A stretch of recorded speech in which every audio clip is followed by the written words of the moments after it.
las 7 de la mañana con 8 minutos. Estamos ya con nuestro primer invitado, como habíamos anunciado. Hay bastantes temas que hablar en el campo económico. Entre ellos nos dedicaremos a los específicos o algunos. Nos acompaña el economista Pablo Dávalos. Gracias por estar junto a nosotros. Muy buenos días, economista. Muy buenos días, muchas gracias y un saludo cordial a todas las personas que están compartiendo con nosotros este espacio. Y la pregunta de cajón que se hacen todos los ecuatorianos, no los entendidos en tema económico, pero sí la ama de casa, el trabajador, ¿qué es lo que está pasando con la economía nacional hoy por hoy, cuando el gobierno nacional anunció buscar cambios importantes, pero al parecer en el día a día no se refleja esa situación? Bienvenido.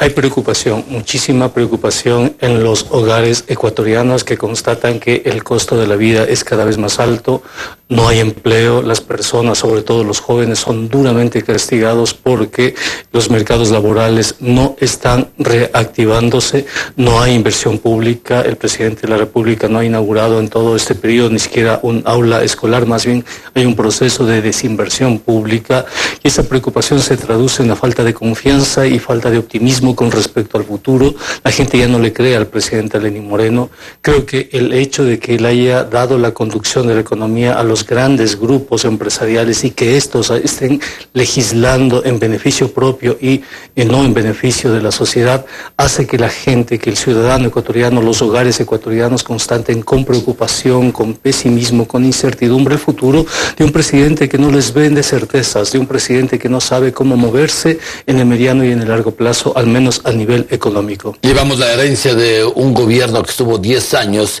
y que dejó fallando cada una de las escalinatas para el país. No es tan así, porque los datos apuntan que la economía estuvo en crecimiento. De hecho, el primer año el presidente Moreno tenía economía en crecimiento. Tuvo un ministro que le dejó la economía en crecimiento. Los problemas empiezan a mediados de este año. Es decir, nosotros tenemos una recuperación económica. El precio del petróleo, por ejemplo, de la Proforma se presupuestó en $41 y hoy lo estamos vendiendo por encima de los $70. Es decir, hay señales de recuperación económica. Sí, pero no está produciendo todo. El problema es ese, el problema es que el presidente no sintoniza la política fiscal con la recuperación económica. Se interesa mucho más de la contabilidad fiscal. Le han vendido a los ecuatorianos el problema de la contabilidad fiscal como un problema fundamental. El ecuatoriano de la calle está preocupado del déficit o superávit fiscal cuando es un problema de contabilidad.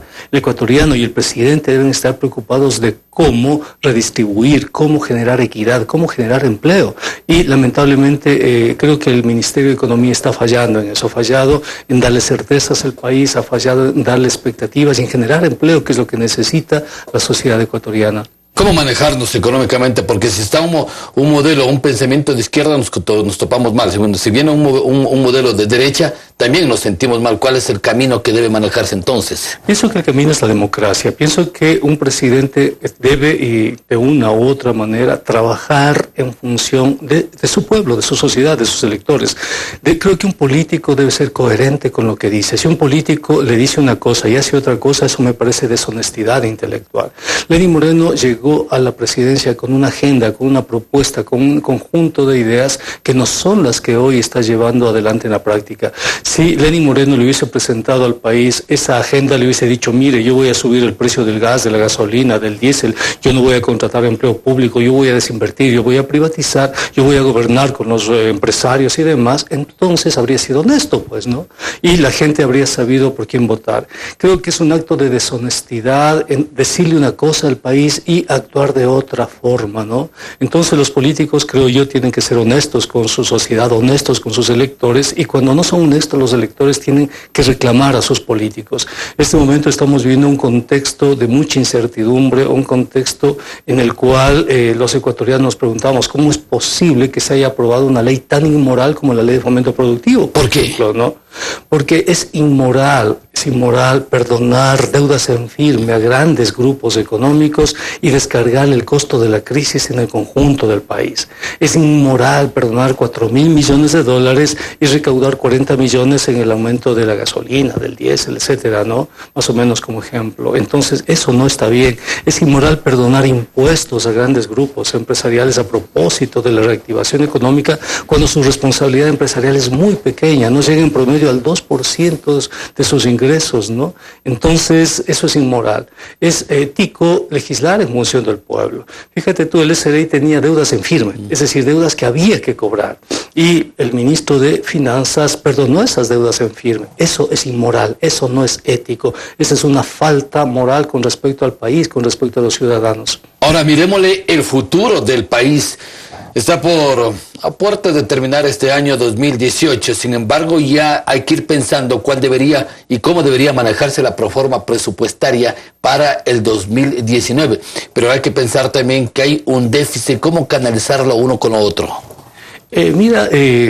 La Asamblea tiene ahora que aprobar la proforma y el Ejecutivo tiene que enviar una proforma con superávit fiscal. ¿Qué significa eso, que superávit fiscal? Significa que para el gobierno ahora tiene que ser prioritario el pago de la deuda. Y eso es preocupante, pues, porque si es más importante el pago de la deuda, significa que política social, significa que política de inversión pública van a ser soslayados. Cuando tú tienes déficit fiscal, tienes margen de maniobra. Es decir, tú puedes postergar para el siguiente año los pagos de deuda, porque el déficit fiscal lo único que te dice es cuánto tienes que pagar y endeudarte. Eso es lo que te dice el déficit fiscal. Tienes margen de maniobra. Cuando tienes superávit, en cambio, tú tienes que privilegiar el pago de la deuda, porque superávit fiscal primario, al menos que conste en la Ley de Fomento Productivo, te establece esa prioridad. Es decir, el gobierno va a tener menos capacidad recaudatoria porque está perdonando impuestos directos, se reduce la proforma y de esa proforma reducida un porcentaje importante va a la deuda. Es decir, el margen de maniobra del presidente y de la sociedad ecuatoriana es muy, pero muy pequeño con la proforma para el próximo año. ¿Qué se puede hacer con esa proforma? Inversión social le veo muy difícil, inversión pública muy difícil. Es decir, lo que tendrá que hacer el gobierno para no, si tú quieres, provocar más conflicto social del que ya hay, es ajustar por el lado de la inversión pública. Si ajusta por el lado de la inversión significa que no va a haber inversión pública, va a haber lo contrario, desinversión pública. Si hay desinversión pública, eso genera recesión económica, eso genera desempleo, ¿no? ¿Y qué tendrá que hacer el presidente ante la desinversión pública? Decirle al país, bueno, como no tengo recursos para la inversión pública, voy a tener que vender la infraestructura pública, las telefónicas, las hidroeléctricas, las carreteras, etcétera, ¿no? Es decir, entrar en un proceso agresivo de privatizaciones que probablemente esté en la agenda del gobierno para el próximo año. ¿Y es bueno? ¿Es malo? Aquí ya lo hicieron nosotros ya vivimos lo que son las privatizaciones. Las privatizaciones implican transferencia de obra pública al sector privado y el sector privado utiliza esa obra pública para descargar y obtener una utilidad, pues. Entonces imagínate tú que te vas de aquí a Ambato, pero claro, como están privatizadas las carreteras, tienes que pagar 7, 8 peajes, ¿no? Imagínate pagar 8, 9, 10 dólares de aquí a Ambato, por ejemplo, ¿no?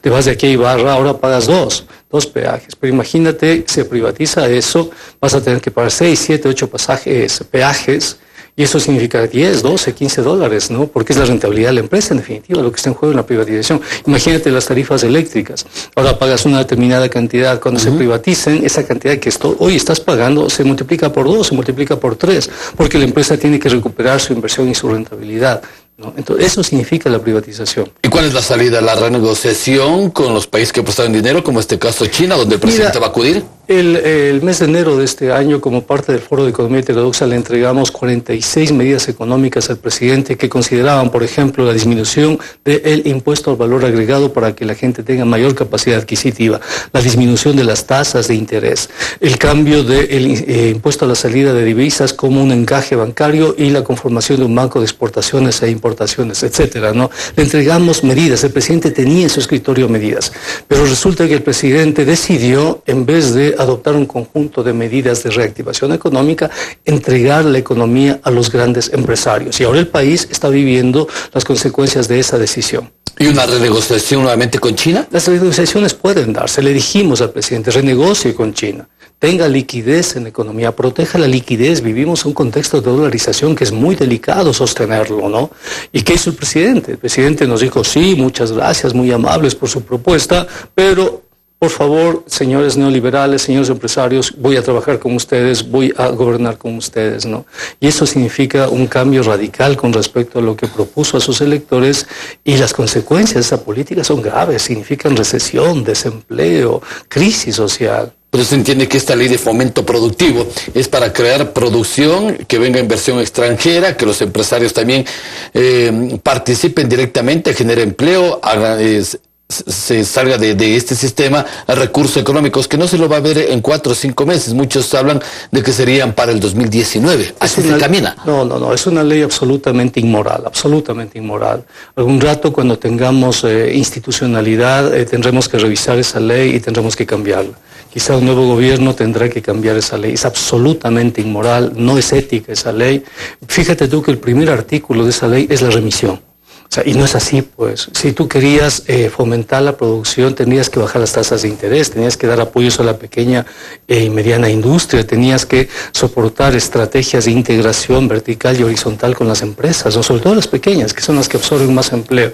No darles esas facilidades a los grandes grupos empresariales, a las grandes petroleras, ¿no? Perdonarles deudas en firme. Esa ley es absolutamente inmoral. Esa ley forma parte, creo yo, de la historia negra de este país. Es una ley que recuerda los peores tiempos del neoliberalismo, como la securitización de Osvaldo Hurtado, ¿no? O las leyes de Yamil Maguad.